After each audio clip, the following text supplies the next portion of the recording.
tous et bienvenue. Alors, on est toujours dans la saison 8 des webinaires proposés par Numéricoach. On vous propose précisément 10 épisodes sur le thème de la productivité. Nous en sommes au 5e aujourd'hui, des épisodes qui sont proposés tous les mardis, jeudis, chaque semaine de 13h15 à 13h55 jusqu'au 20 octobre. Pour celles et ceux qui nous rejoignent pour la première fois aujourd'hui, concrètement, je suis Laurine Kastner, je fais partie du réseau Numéricoach et effectivement, je suis coach Google Workspace principalement, donc j'anime des webinaires, mais aussi des ateliers, des formations sur diverses thématiques, bien sûr toujours en lien avec la suite collaborative et bureautique de Google Workspace. Et donc aujourd'hui, effectivement, l'épisode numéro 5, consiste à vous aider à vous organiser plus efficacement lorsqu'il s'agit de créer des réunions, d'animer des réunions avec les outils de la suite Google. On va passer par différentes étapes, différents chapitres pour organiser efficacement ces réunions et que ce soit beaucoup plus fluide, que vous gagnez du temps, de l'énergie et que vous ayez aussi des réunions beaucoup plus complètes. C'est ce que je vous propose dans cet épisode. Donc, ce qu'on va voir concrètement, c'est comment créer un événement de façon assez originale, parce que voilà, si vous avez déjà touché à Google Meet et l'agenda, vous savez déjà le faire. Je vais vous donner des petites astuces sur ce sujet. Comment aussi communiquer avant ou pendant une réunion, présenter aussi du contenu, c'est important, ça fait partie des basiques en réunion de présenter du contenu, que ce soit une présentation, un Jamboard, un tableau blanc, peu importe. Et comment collaborer et faire le suivi. Donc ça fait partie aussi des thématiques qu'on va voir aujourd'hui. Vous allez voir que c'est un épisode très complet avec pas mal d'informations. Accrochez-vous. Alors, sans plus tarder, je vous propose justement d'y aller. On va commencer avec la première thématique. Il s'agit de la création d'un événement. Effectivement, lorsqu'on organise des réunions, il faut avant tout créer des événements pour pouvoir se rejoindre. Et là, je parle bien sûr, de réunions virtuelles avec une visioconférence. Et on sait tous déjà le faire depuis l'agenda. Pour créer un événement, c'est assez simple. Là, ce que je vous propose, c'est une alternative qui peut être assez intéressante et vous faire gagner du temps, toujours dans l'optique d'être productif. Je vais ouvrir un mail, comme vous pouvez le voir à l'écran ici. Et dans ce mail, en fait, on a Camille qui nous dit bonjour et qui nous dit qu'elle fait suite à l'atelier concernant le projet Omelette et qu'elle souhaite nous rencontrer tous en visio cette semaine afin de faire le suivi des actions en cours. Et en fait, Camille, aujourd'hui, ça va être moi. Je suis la personne en charge de ce projet qui s'appelle le projet Omelette et je souhaite faire le suivi avec mes collaborateurs. Et pour cela, j'aimerais créer un événement, une réunion où on puisse tous se rencontrer et continuer à effectuer nos actions et à faire le suivi du projet. Donc j'ai eu pas mal de réponses, voilà, Mathilde, Laurine qui nous disent qu'elles sont disponibles. Donc ce que je vais faire, c'est qu'à partir de cet email, à partir de cette conversation, je vais être amenée à créer un événement. Ça fait gagner un temps fou parce que je vais pouvoir récupérer des éléments de contexte, notamment aussi la liste des invités qui va se créer automatiquement en se basant sur les contacts du mail en question. Vous voyez ici que nous avons plusieurs acteurs, plusieurs collaborateurs dans cette conversation. Eh bien, on va s'en servir en créant l'événement. Et comment ça se passe? En fait, c'est très simple. Si vous regardez bien mon écran ici, une fois que vous avez ouvert votre conversation, vous allez pouvoir cliquer sur les 3 petits points en haut de l'écran, en haut de la conversation, ça fait partie des boutons d'action. Et on va aller cliquer sur créer un événement. Créer un événement. Et comme je vous le disais, pourquoi passer par là plutôt que l'agenda directement? Simplement parce que vous récupérez les éléments de contexte. Je vous donne un exemple très concret ici. Au niveau du titre déjà de l'événement, c'est top. On retrouve l'objet du mail. Donc l'objet du mail se trouve dans le titre de l'événement. C'est déjà rempli pour vous. Ce qu'on va aussi retrouver, c'est l'historique de la conversation dans la description. Alors, c'est pas forcément toujours pertinent de le conserver. Parfois, ça va l'être. Donc, on peut s'en servir. On peut, pourquoi pas, supprimer quelques éléments de contexte, garder le mail d'origine, ou bien tout simplement tout effacer et repartir, pourquoi pas, sur un ordre du jour et écrire soi-même, bien sûr, la description. Le troisième élément qui est repris, et on terminera là-dessus, eh bien, c'est bien évidemment, comme je vous le disais, les fameux destinataires qui sont en fait retranscrits comme des invités. C'est important de le savoir parce que parfois on n'a pas forcément envie d'inviter tout le monde justement dans cet événement, donc faites bien attention à cela. Vous pouvez à tout moment supprimer, pourquoi pas, les contacts qui ne vous intéressent pas. Donc c'est un gain de temps que de pouvoir créer un événement à partir de sa boîte mail, à partir d'un email, d'une conversation. Et ça fait partie, bien sûr, des astuces que je voulais vous montrer aujourd'hui. Et quand vous avez donc pu eh bien, créer votre événement, vous allez tout simplement l'enregistrer et donc envoyer votre email d'invitation aux personnes concernées. Donc la partie création d'événements est faite et ce que je vous propose maintenant, c'est de passer au chapitre communiquer. Une fois que votre événement est créé, on essaie toujours d'être efficace et s'assurer que tout le monde a eu vent de cet événement, de cette invitation, que les personnes concernées vont pouvoir participer. Par rapport à ça, on va pouvoir du coup communiquer avec ces contacts-là. Ce qui est quand même assez pratique, c'est quand en amont donc de l'événement, vous allez pouvoir cliquer dessus et communiquer avec les personnes. Si vous voyez ici au niveau des invités, en passant la souris du coup sur cette partie-là, vous avez 3 icônes disponibles. Alors je peux malheureusement pas zoomer dessus, mais je vais vous les décrire. La première icône vous permet de copier les adresses mail de tous les invités de l'événement. Très pratique si on veut notamment relancer, pourquoi pas, ses collègues par mail en leur faisant parvenir des pièces jointes, des éléments supplémentaires. Donc on copie et comme je vous le disais tout à l'heure, on n'a qu'à ouvrir un nouveau message et coller toutes les adresses mail. Ça fait gagner un temps fou. Je vais vous donner un exemple concret que vous pouvez très certainement reproduire chez vous. En tant que formatrice personnellement, à la fin d'une formation, j'envoie en général un petit email de conclusion qui confirme que les participants étaient bien là et qui donne des ressources aussi supplémentaires. Je ne m'embête pas à taper les contacts un par un. Je vais simplement ici copier les adresses email des invités, les coller et ça me fait gagner un temps. La deuxième astuce ici, ça va être de démarrer une conversation chat avec les invités. On a cette petite bulle ici qui est la deuxième icône. En cliquant dessus, ça va générer un nouvel onglet qui va vous ouvrir Google Chat et vous allez pouvoir donc converser avec les contacts invités à la réunion. Et ça, c'est intéressant parce que non seulement ça permet de relancer les invités avant que l'événement ait commencé, mais surtout ça permet de continuer la conversation après la réunion. On peut toujours s'écrire pendant ou après et donc faire le suivi finalement d'un événement, d'une réunion, d'une invitation. Super, on a Mathilde qui est connectée et qui me répond. Donc instantanément et automatiquement, ça crée une discussion de groupe. J'insiste dessus, ça ne crée pas un espace, mais bien une discussion de groupe. Et j'en profite, il y a déjà eu un événement, un épisode dans le cadre de cette saison 8 qui traitait des espaces et des chats pour faire la suivi de projet, justement. Donc n'hésitez pas à la regarder en replay, elle est très intéressante cette vidéo. Et ça vous permet d'en apprendre plus sur la différence entre les chats et les espaces, et donc pour mieux organiser vos projets. On passe à la troisième et dernière astuce qui permet donc de communiquer efficacement avec son équipe. C'est, je trouve, la plus intéressante lorsqu'il s'agit de faire une relance et de s'assurer que les acteurs vont vous rejoindre. C'est l'envoi d'emails aux invités.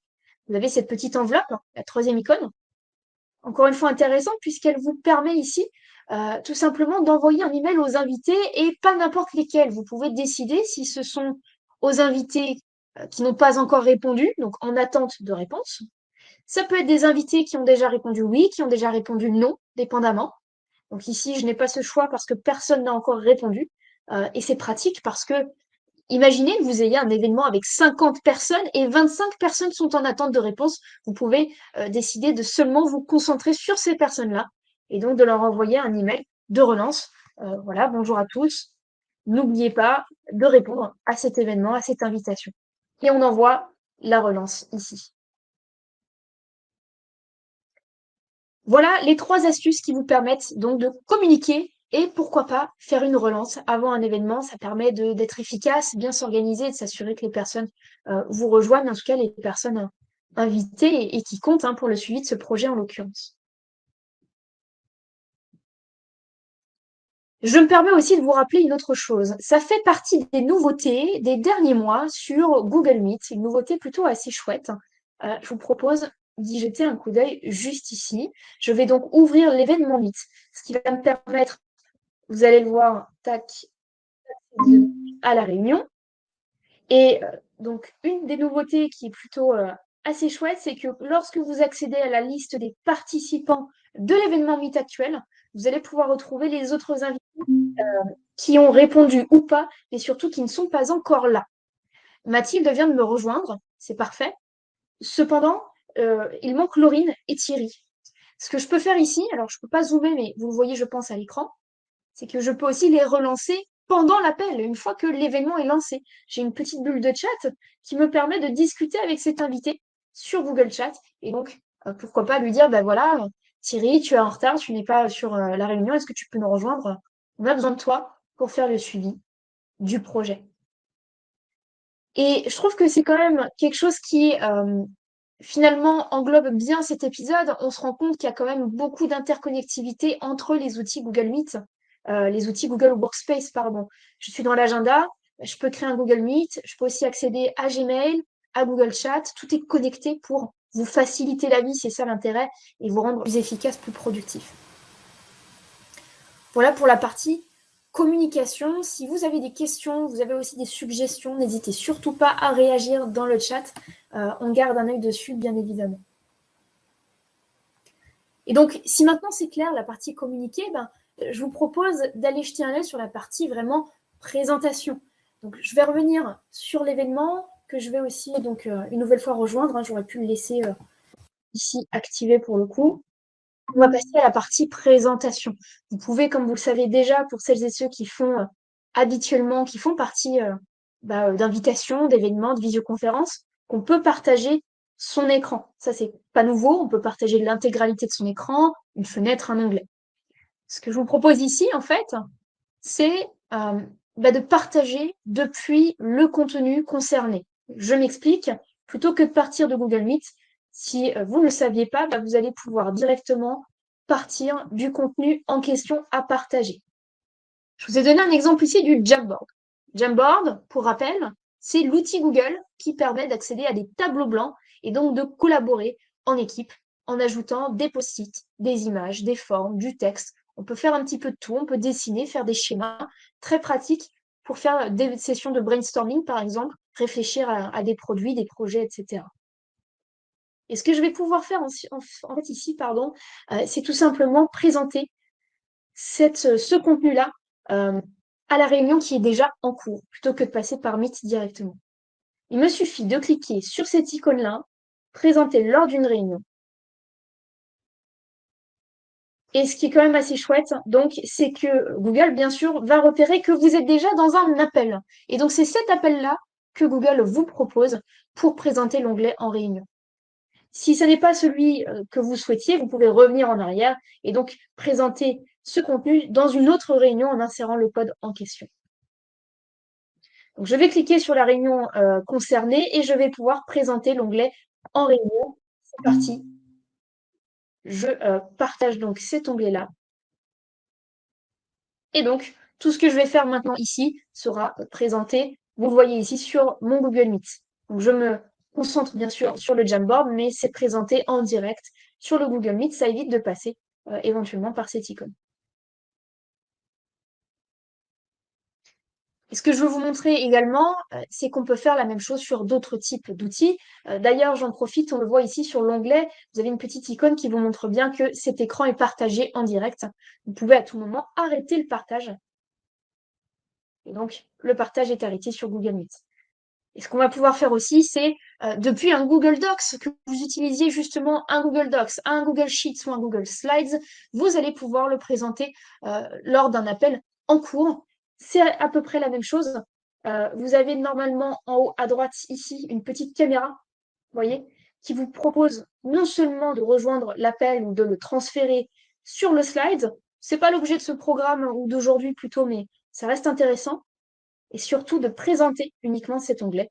Ça fonctionne de la même manière. Alors attendez voir, j'ai zoomé un petit peu trop. Super. On repasse par la petite caméra, présenter uniquement cet onglet. à l'appel en cours. Et on partage.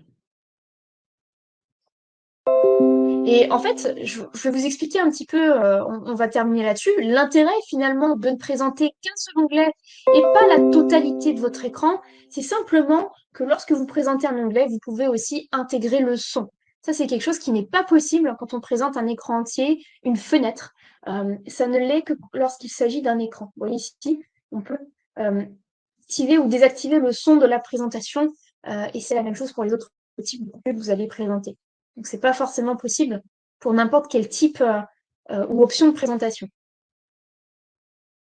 Et je vais arrêter le partage et je vais revenir du coup, tac, sur mon Meet. Donc, vous pouvez présenter de plusieurs manières, c'est ce qu'il faut retenir de ce petit moment ici, d'autant plus, bien sûr, depuis le Meet, mais aussi depuis le contenu concerné. Et on va continuer sur une nouvelle thématique qui est la thématique de collaboration. On vient de voir comment créer l'événement, communiquer sur l'événement et présenter. Ce que je vous propose, c'est de passer à la thématique suivante. On suit un petit cheminement qui est assez logique. C'est la thématique de collaboration. On va pouvoir collaborer de plusieurs manières. Et là, j'ai envie de vous montrer deux petites astuces. La première, bien évidemment, c'est la création d'un Jamboard. Ça, c'est l'outil par excellence qui vous permet de collaborer, encore une fois, ensemble, en équipe, sur un même sujet. D'ailleurs, pour celles et ceux qui nous suivent très régulièrement, vous devriez savoir que lors de la saison 7, pardon, on vous avait proposé un événement dédié à Jamboard, à l'outil Jamboard, pour vous expliquer comment ça fonctionne, quels sont ses avantages. Donc n'hésitez pas, il est disponible aussi à la demande. Donc, comment est-ce qu'on crée un Jamboard? Il faut savoir que d'ailleurs, n'importe quel acteur, n'importe quel participant à une réunion peut créer un tableau blanc. Il faut vous rendre tout en bas à droite ici sur les petits carrés, ronds et triangles de la visioconférence. C'est le bouton Activité qui vous permet donc de créer une réunion avec tableau blanc. Vous allez pouvoir ouvrir un nouveau tableau blanc, sauf si vous en aviez déjà un dans le Drive. Et lorsque vous allez ouvrir ce tableau blanc, ça va générer, vous allez voir, un petit message dans le chat qui vous permet tout simplement d'accéder à ce tableau blanc. Mais comme je ne suis pas seule, Google est malin quand même, il me propose de partager ce tableau blanc. Alors peut-être que il ne s'agit que de moi, peut-être que c'est moi seulement qui vais construire un schéma, ajouter des informations, le présenter, mais ici j'ai besoin de collaborer avec mes collègues, donc je m'assure de partager ce tableau blanc avec mes collègues, en éditeur préférablement pour qu'ils puissent collaborer, et je continue. Le tableau blanc est généré, et le lien a été envoyé dans le chat pour que les personnes puissent bien sûr accéder à ce tableau blanc. Donc le tableau blanc a été généré. Voilà, je vois Mathilde qui me rejoint en direct sur le tableau blanc. Je peux voir sa petite vignette en haut de l'écran. Et donc on va pouvoir tous ensemble collaborer, faire des dessins, etc. Donc ça fait partie des outils que vous avez bien sûr à votre disposition. Et en parlant de ce sujet-là, j'en profite pour vous faire part d'une nouveauté. Cette nouveauté, elle a été lancée il y a quelques semaines, hein, ça reste quand même assez récent. Vous avez maintenant la possibilité d'utiliser un outil tiers qui s'appelle Miro. C'est un outil que vous avez très certainement déjà entendu parler, qui permet aussi de collaborer sur un tableau blanc. La différence en fait entre le Jamboard et Miro, c'est que Miro propose beaucoup plus d'espace, peut-être des outils un petit peu plus avancés, plus complexes, pour faire des choses beaucoup plus, encore une fois, élaborées. Donc, c'est à vous de vous poser la question aussi. Est-ce que vous avez simplement besoin de collaborer de façon simple, efficace, rapide? On va plutôt aller sur du Jamboard. Par contre, si on veut établir quelque chose de très complexe, on a besoin d'énormément d'espace, parce que sur Jamboard, on peut être limité. Eh bien, on va plutôt cliquer sur Miro.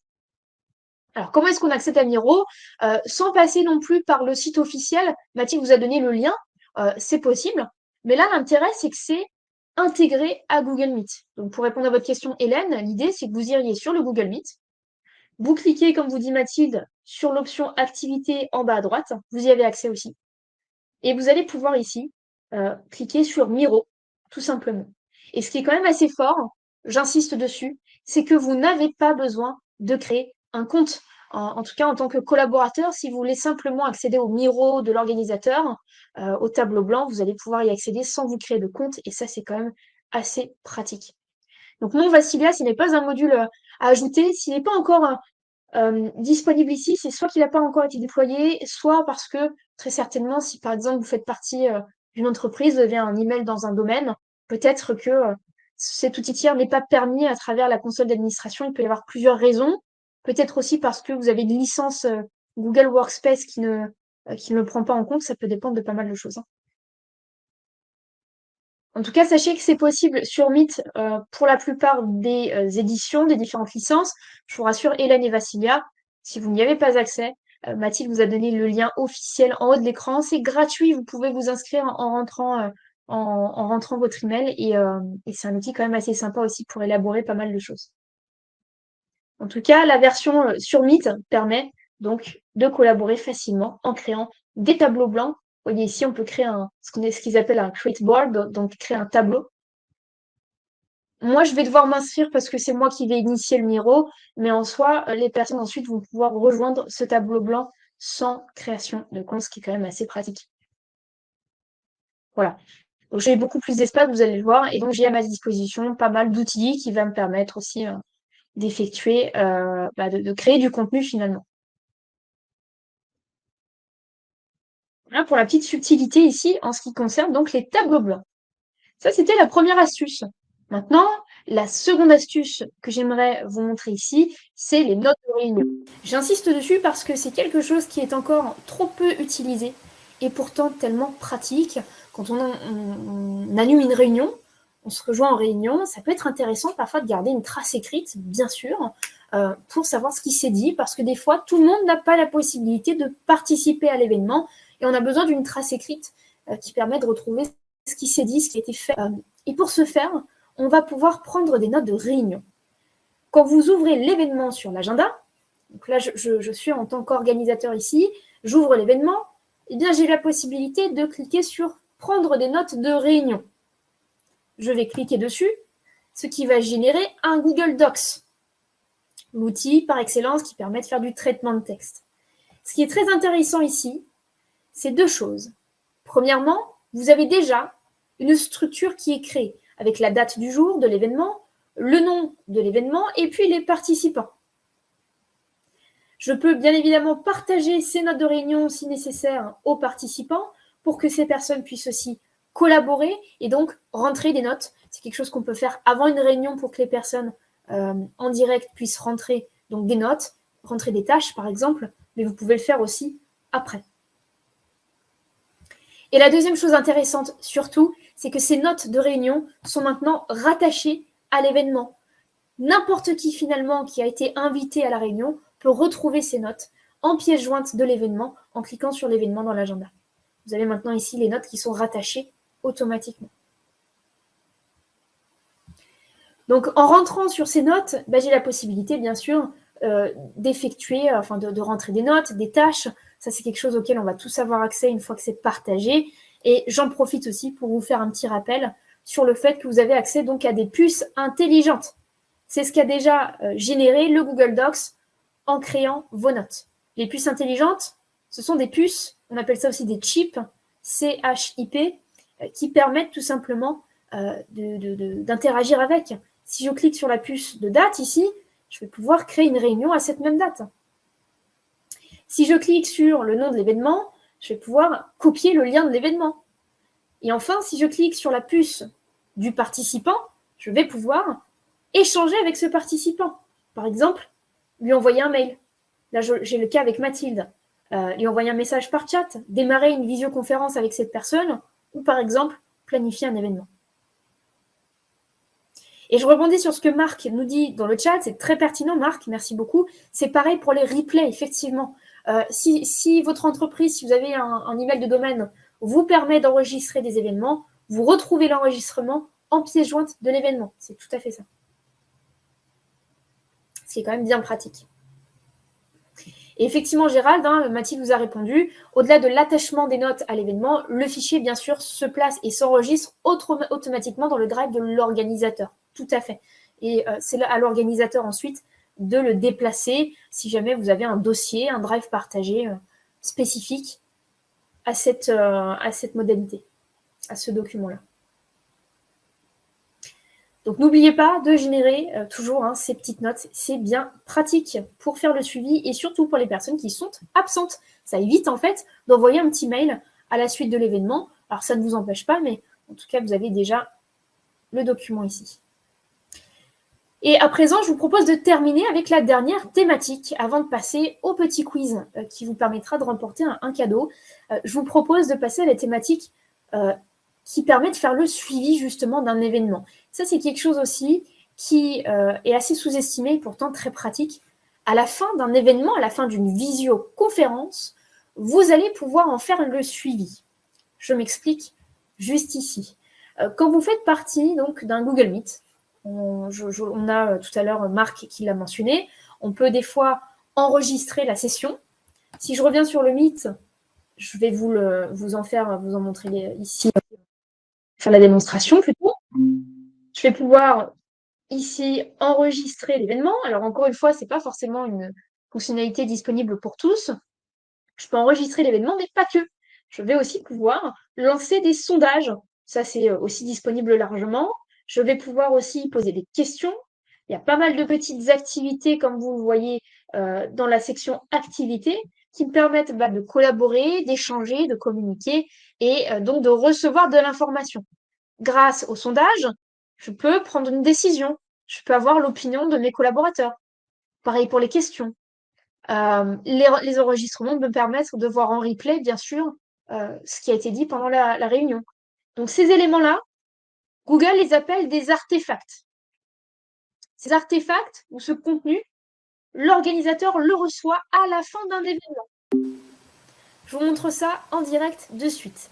Quand vous terminez un événement qui a été enregistré ou quand vous avez lancé des sondages, vous allez recevoir quelques minutes après la fin d'un événement un email ou plusieurs emails avec ce contenu.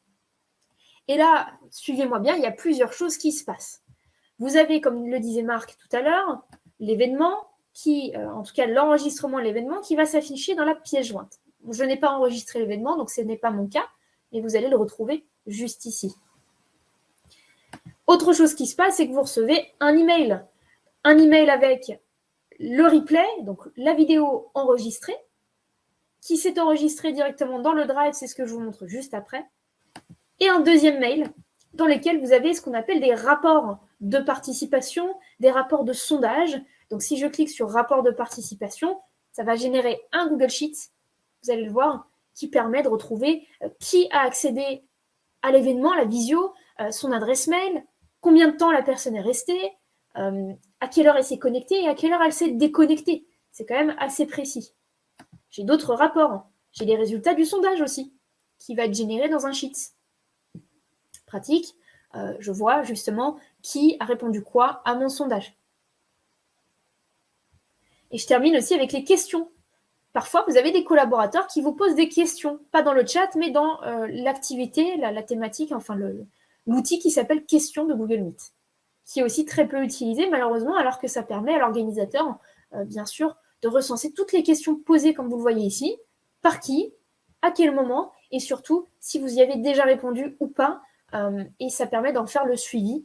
Après l'événement, vous pouvez toujours répondre ensuite à vos collaborateurs. Donc, toutes ces données-là, je répète, vous les avez par mail et surtout, vous les avez aussi sur le Drive. En allant sur le Drive, lorsque vous enregistrez une visioconférence, automatiquement, vous allez avoir un dossier qui va être généré qui s'appelle Meet Recordings. Ça, c'est automatique. Vous n'avez pas à vous en soucier, c'est généré automatiquement quand vous enregistrez une session. Vous allez dedans, puis vous allez retrouver ici tous les replays de ce que vous avez enregistré. Et ça fonctionne de la même manière avec les rapports. On aura un dossier qui s'appelle rapport de réunion, sans astérisque ici, ça doit être quelqu'un qui l'a ajouté. Vous cliquez dessus et vous retrouvez quelques rapports. Alors là, ici, j'ai les notes, c'est pas forcément ce que vous êtes censé retrouver, c'est plus les fichiers Sheets. Alors peut-être qu'ils ont été supprimés entre-temps. Dans tous les cas, voilà, ils sont là, rapport de réunion, je pense. Super. Réunion d'équipe qui a été faite hier, et donc j'ai mes 3 rapports Google Sheets. Donc non seulement, je répète, et puis après je vais répondre à la question de Fabienne dans le chat, non seulement on retrouve les éléments, enfin certains éléments dans l'événement de l'agenda, notamment les notes et le replay, mais aussi par email et donc sur le Drive. Et juste avant de vous répondre, Fabienne, je terminerai avec une petite astuce parce que ça fait partie. Moi, j'aime bien vous donner les astuces aussi nouvelles. Ça vient de sortir il y a quelques jours à peine. Vous avez maintenant la possibilité de partager ces éléments avec les co-organisateurs. Pourquoi? Parce que de base, il n'y a que l'organisateur qui reçoit le mail. Il n'y a que l'organisateur qui va pouvoir accéder au replay dans son Drive, aux autres rapports. Ce qui peut être fait maintenant, c'est dans la gestion de l'événement, si vous allez le modifier, cet événement en amont, donc ça doit absolument se faire avant que l'événement ne commence, vous allez pouvoir, ici, accéder aux options d'appel vidéo. Ajouter un co-organisateur. Donc ici, je vais taper, admettons, Mathilde. Je veux qu'elle co-organise avec moi. J'enregistre. Et ici, on fait bien attention à cocher la case suivante qui permet de partager avec Mathilde, bien qu'elle ne soit pas l'organisatrice principale, les artefacts d'appel, c'est-à-dire le replay, les Google Sheets qui sont générés avec les rapports de participation, de sondage, de questions, etc. Et ça, c'était pas possible avant, ça l'est maintenant, ce qui est très pratique pour qu'on soit plusieurs à pouvoir accéder à ce contenu, à ces informations.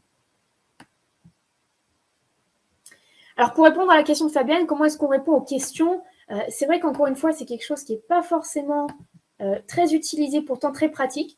En général, les questions, on se les pose dans le chat, n'est-ce pas?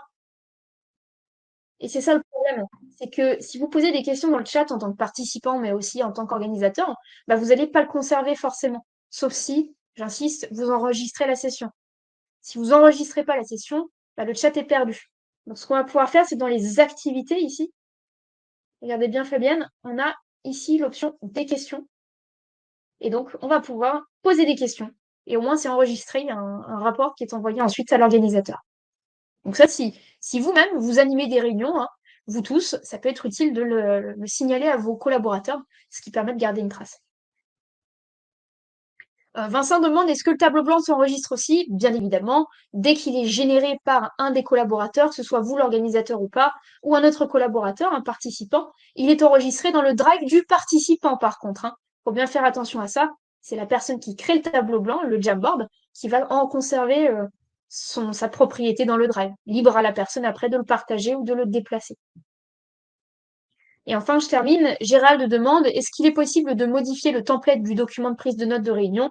Non, ça n'est pas possible de le modifier. C'est un template qui est déjà généré automatiquement. C'est le même pour tous. Par contre, Gérald, j'insiste, ça peut être intéressant si vous le souhaitez. Je vous fais un petit rappel ici. Tac, vous allez sur la petite grille d'application de votre Gmail ou d'un nouvel onglet, sur Docs. Et ce que vous allez pouvoir faire, Gérald, c'est pourquoi pas créer vos propres modèles de documents. On a une galerie de modèles ici, et si vous avez accès à une galerie de modèles de l'entreprise, alors je ne sais pas si vous avez une email d'entreprise pour le coup, parfois vous pouvez envoyer vos propres modèles. Donc on va pouvoir se créer son propre modèle en amont et le réutiliser après. Sinon, vous faites quelque chose de beaucoup plus simple s'il s'agit de licences personnelles, gratuites ou autres, vous créez un Google Docs qui va vous servir de modèle, vous allez pouvoir le dupliquer ensuite et le partager à vos collaborateurs. Donc de base, non, c'est pas possible de modifier le modèle, mais on peut passer par, bien sûr, des éléments de substitution, des alternatives. Parfait. Voilà ce que j'avais à vous proposer par rapport à cet événement. On vient de voir comment créer un événement de façon assez spécifique, communiquer, présenter, collaborer et faire le suivi. Tous ces éléments mis bout à bout vous permettent de vous organiser efficacement lorsqu'il s'agit de réunions avec les outils Google. Merci à tous en tout cas d'avoir suivi cette session.